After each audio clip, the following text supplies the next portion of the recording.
안녕하세요. 공부하는 유선생의 유선생입니다. 새로운 과목 이제 공부 시작인데요. 보건교육이라 그래가지고 보건간호학 책에 있는 과목입니다. 그래서 오늘 저희 첫 시간 보건교육 수업 나갔었는데요.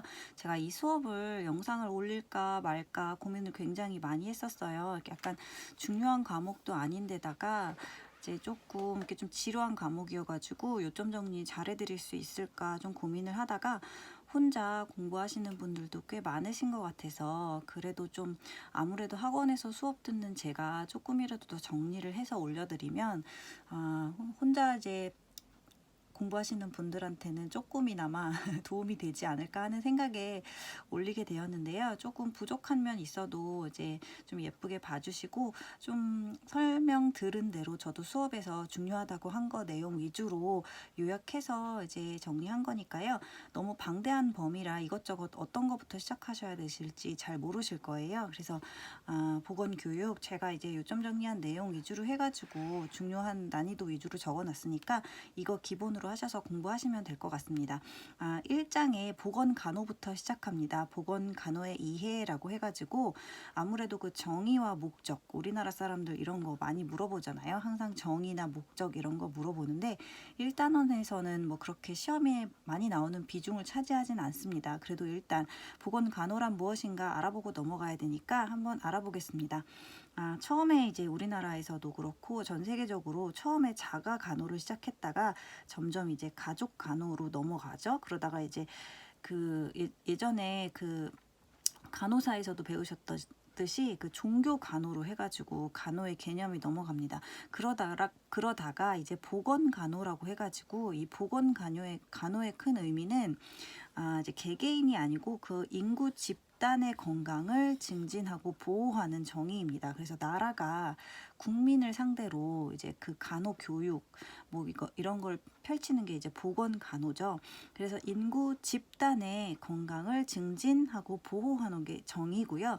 그다음에 목적을 조금 한번 유익 있게 좀 알아두시면 좋은데 보건 간호의 목적은 그 지역사회를 하나의 통합체로 보고 그 질병을 예방합니다. 그래서 그 지역사회 주민의 질병을 예방하고 장애를 교정하는 게 첫 번째고, 그 다음에 두 번째가 총체적 관점에서 그 지역사회의 건강을 증진시키는 게 목적이겠습니다. 나라의 입장에서 보면 그 개개인 한 명 한 명이 일꾼이잖아요. 그래서 그 일꾼들의 건강을 이제 하나하나 살펴야 전체적으로 나라 살림이 다 이렇게 윤택해지고 좋아지는 거니까 총체적 관점에서 지역사회의 건강 증진을 하는 게 목적이 있겠습니다. 그래서 건강 생활 습관의 실천력을 그 자가적으로 기르게 만드는 거죠. 생활 수준을 향상시키는 데 목적을 두고 있고요. 우리나라에서의 그 보건간호의 역사를 조금 보면 보건간호를 구분하기 시작한 게 개인이 아닌 가족의 단위로 접근을 하기 시작합니다. 그래서 이 보건간호의 발전 과정에 있어서 또 하나 기억을 해두실 게 보건소법 이걸 좀 기억을 해주시면 좋겠습니다. 보건소법을 제정하게 됐어요. 근데 이게 이 보건소법의 특징이 뭐냐면 부분적이고 그 지역적인 부분적이고 지역적인 사업에서 이제 전국 차원으로 확대를 시킨 게 보건소법의 제정부터입니다. 그리고 그 특수한 그 보건사업을 통합해가지고 그 통합보건사업 하나의 전체적으로 각 지역에 이렇게 흩어져 있던 그러한 그 보건 사업들을 하나로 이제 통합시켜준 그 이제 계기가 된 게 보건소법이 제정되면서부터입니다.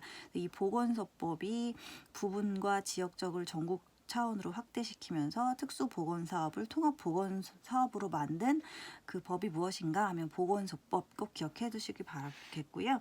그 다음에 1차적인 개념을 도입하고 이 보건소법이 지역보건법으로 나중에 다시 개정이 됩니다.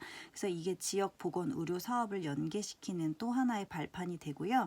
이 지역보건법에서 말하는 지역보건의 의료기관이 있어요. 5군데가 있는데 5군데 조금 기억을 해 두실게요. 보건소, 보건의료원, 또 보건지소, 건강생활지원센터, 보건진료소 등이 지역보건의 의료기관 5 가지에 들어가겠습니다. 그래서 이렇게가 5가지다라고 기억을 좀 같이 해주셨으면 좋겠어요. 그 다음은 이제 세계의 보건 해갖고 미국의 보건 간호가 나오는데 사실상 중요하진 않아요. 우리나라 간호가 중요하지 남의 나라 것까지 이렇게 외우실 필요는 없는데, 여기서 이제 하나 알고 넘어가신다 하면 보건 간호의 시작은 미국의 그 왈드라는 사람이 미국의 보건간호의 시초가 됩니다. 그래서 왈드를 조금 기억해 주시고요. 그 미국의 보건소 유형이 3가지가 있었는데 이것을 저희가 이제 도입을 하게 되면서 저희 나라도 이런 시스템으로 가게 되죠. 그래서 포괄 서비스형은 그 도시 지역의 보건소를 말하고요. 그 다음에 일반형은 농촌 지역의 보건소를 말합니다. 그 다음에 선별 서비스형은 특정한 기능을 실시하는 그 특정 그 진료 과목의 그 보건소를 말하는 거고요. 이렇게 해서 3가지의 형태가 있다라고 기억을 하시면 되겠습니다. 그 다음에 이제 보건 교육의 1장으로 넘어가겠습니다. 여기서도 제가 중요한 것만 좀 집어놨는데요. 보건 교육의 정의는 좀 반드시 알아두시면 좋겠습니다. 보건 교육의 정의가 설명이 되게 길게 나오는데 이들 중 보건 교육의 정의가 아닌 것은 뭐 이런 식으로 문제가 나오니까 반드시 좀 잘 읽어보실게요. 인간이 건강을 유지, 증진하고 질병을 예방함으로써 적정 기능 수준의 건강을 향상 유지하는 데 필요한 이 3가지가 반드시 들어가야 됩니다. 말에 지식, 태도, 습성 등을 바람직한 방향으로 변화시키는 것이 보건 교육의 정의입니다. 그래서 지식, 태도, 습성 이 단어가 들어가면 보건 교육이라고 생각하시면 되고요. 또 하나 또 건강을 자기 스스로가 중요합니다. 실천하는 태도를 가지고 습관화하도록 돕는 교육 과정입니다. 그리고 건강 증진의 일부에 포함돼서 큰 의미에서는 건강 증진 안에 보건 교육이 들어가게 됩니다. 그 다음에 보건 교육의 원리 및 특성 보겠습니다. 보건 교육의 원리에서 뭐 교육의 기본 요소는 교육자, 학습자, 교육 내용, 환경 등이 들어가게 되고 교수 학습 개념이 들어가고 뭐 학습의 영향 요인, 준비도, 지적 특성, 정의적 특성, 교육 방법, 환경적 조건, 뭐 인간 발달 특징 뭐 이런 게 들어가게 되거든요. 근데 여기서 이 정의적 특성은 이제 자기가 얼마나 필요에 의해서 그 학습에 임하냐 뭐 이런 특성을 말하게 되겠습니다. 그래서 이거는 그냥 그렇다 하는 것만 아시면 될 것 같고요. 그 다음에 이제 교수 학습의 통합 모형이라는 게 있습니다. 이게 교육학을 전공하시는 분들이라면 이걸 반드시 공부하신다고 하는데, 이 교수 학습의 통합 모형을 보건 교육의 개념에다가 같이 이제 그 접목을 시켜본 거죠. 그래서 이제 정리를 해 놓은 건데, 이제 학습자 요인이 있습니다. 교수 학습의 통합 모형에서 학습자 요인, 그 공부를 하는 당사자, 그러니까 이제 보건교육에서 보면 지역 주민에 해당되는 거죠. 그런 지역 주민이 우리가 해야 되는 준비는 이제 신체적인 준비가 있습니다. 이게 이제 예문으로 나온 그 문항들은 이 예문이 반드시 또 시험에 잘 나오기 때문에 예문과 함께 반드시 기억을 해 놓으시는 게 좋을 것 같아요. 그래서 학습자 준비의 신체적 준비는 좀 반드시 기억을 하실게요. 예를 들면 비만인 초등학생의 보건 영양 교육 시에는 이 초등학생 자체가 뭐 영양 식단 관리를 할 수 없기 때문에 학부모와 함께 교육을 한다라는 거, 이러한 예시가 나오면 이거는 신체적인 준비에 해당되겠습니다.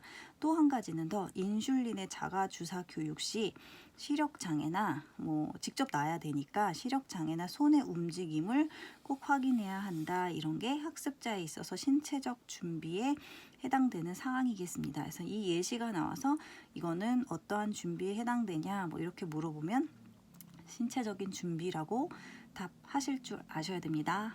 그 다음에 학습 동기 보겠습니다. 학습 동기는 보건 교육에서 피할 수 없는 가장 중요한 변인입니다. 그쵸. 공부를 하는 사람이 그 동기부여가 돼갖고 스스로 하게 할 수 있는 가장 큰 역할을 하는 게 학습 동기잖아요.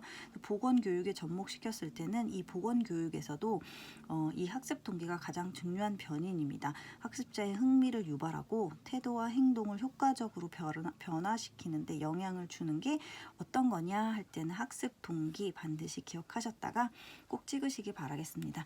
오늘 보건교육은 여기까지 저도 공부했었고요. 다음은 이제 그 교수 학습의 통합 모형의 다른 요인에 대해서 더 알아보겠습니다. 재미없으시겠지만 그래도 이제 간간히 나오는 문제이기 때문에 조금 공부하실 때 한 번에 알아두시면 좋을 것 같습니다. 다음 시간에 또 뵙겠습니다. 보건교육 시청해주셔서 감사합니다.